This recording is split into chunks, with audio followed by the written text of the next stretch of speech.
Prosesi mencuci kaki dan meminta restu orang tua mewarna pelepasan tim Muay Thai Jateng sebelum berangkat ke PON Papua.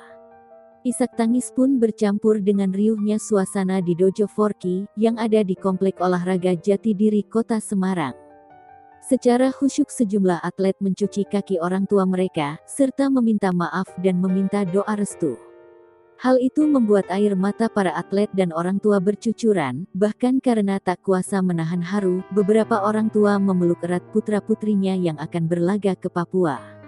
Satu di antaranya, Yemi, 59, asal Cilacap, Jateng, yang menghadiri pelepasan tim Muay Thai Jateng. Bak melepas putrinya menuju medan perang, wanita 59 tahun itu berlinangan air mata. Yami mengaku merasa haru yang begitu dalam ketika mendengar putrinya akan berangkat ke Papua tanggal 23 September mendatang. Sebagai seorang ibu, Yemi berujar mendukung penuh sang putri berlaga di PON Papua. Di tengah suasana haru biru itu, Yemi berujar sang putri akan membawa medali saat pulang dari PON Papua.